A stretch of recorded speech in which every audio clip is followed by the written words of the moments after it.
I just really have one last question for you, Derrick, and it's kind of a broad one here.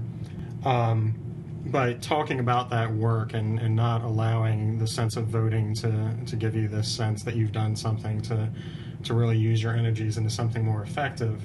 You talked in Endgame Volume 2 again about the point in your life when you realized that you wanted to write, and in order to write, and that you had to avoid basically having a traditional job. It's the part where you talk about like going into beekeeping and that sort of thing. What advice do you have for college students today who really want their work to mean something, but they feel themselves trapped? And I hear this a lot. They feel themselves trapped in this system where it's so far removed from the natural world that just to eat and drink, they have to get a job and they have to do the workaday thing so that by the end of the day they're just drained and sitting in front of the TV. I know that's a hard question, but what advice do you have for that? Well, it is really hard, and part of our job in our early 20s especially is to figure out who we are and what we love, and to get grounded, as it were.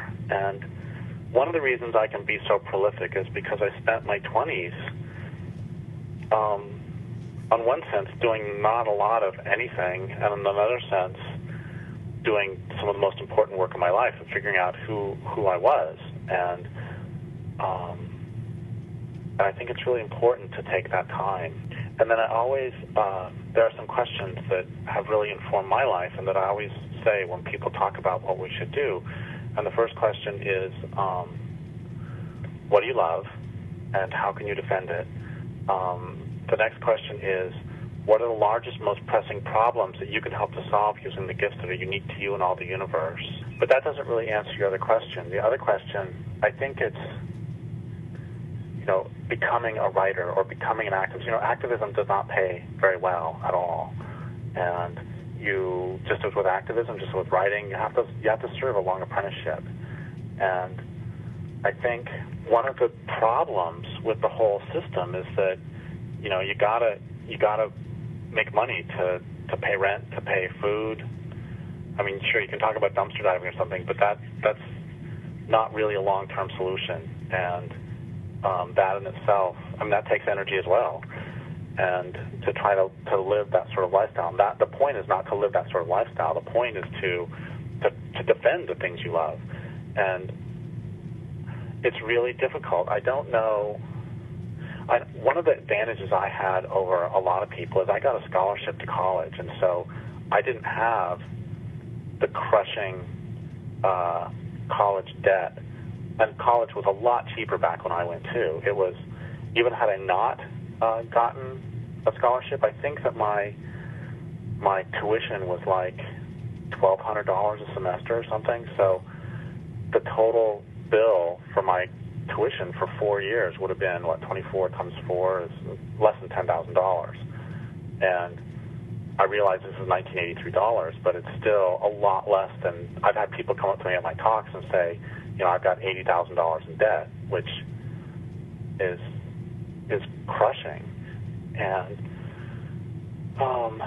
so I don't, and my understanding also is that they've changed sort of bankruptcy laws too, so that you can't rid yourself of that debt very easily. That is true. That happened during the second Bush administration.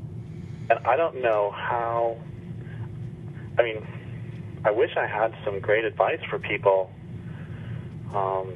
but the important, I don't know how. Also, here's another reason I can't tell people what to do, because here's the third question that I forgot to ask, or forgot to say, which is, what are your gifts? I have a gift for writing. I don't have a gift for chemistry. I don't have a gift for organization. People have said, gosh, Derrick, you should be an organizer. I also don't really have a gift for, I'll do interviews and stuff, but I'm very much an introvert, and I've known people who are really good organizers in part because they're more extroverted, and they get energy from talking to people. Like my friend Stephanie McMillan. My God, I said, what are you going to do today? She said, I've got 3 political meetings. It's so fun. I'm like, oh my God. So you have to find what you love to do, and find what you would love to do. Find what you would do even if you called in sick, and then you'd show up anyway.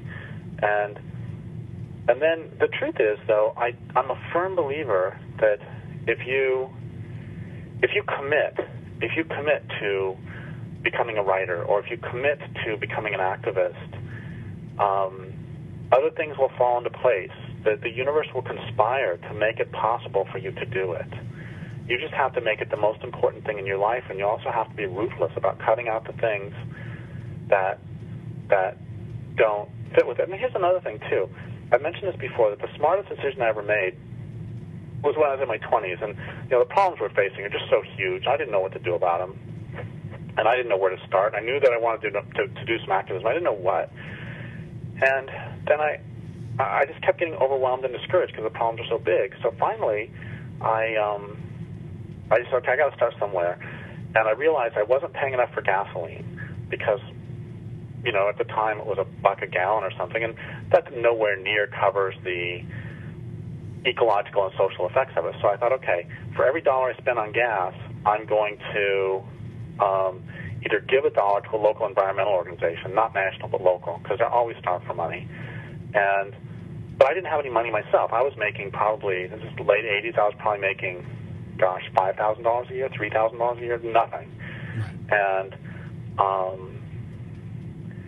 And so what I did is I started paying myself $5 an hour to do activism. So at that point, I'd fill my tank with gas, and it would cost $10. So I would do 2 hours of activism. And it was really good because it was a tangible goal. It's like, okay, how are we going to actually defend a river from getting fracked? I don't know. That's too big of a job. Well, how can I do 2 hours of activism this week? Well, I can go to a meeting about fracking, and I can start to learn. And then, or I could write a letter to the editor, or I could go do an anti-fur demo, whatever. And so I started doing that, and I started having so much fun with the activism, but I stopped keeping track. And I just started doing, 2 hours of activism, 4 hours of activism, 6 hours of activism, 20 hours of activism, which didn't help with the money situation, but just trust that it'll come through. Anyway, the point is, find what you love, dig in, and defend it. That's been very solidly your message for all along here, Derrick, and I really again appreciate you taking the time to interview with us today. Oh, thanks. Yeah, it was fun. You had really good questions.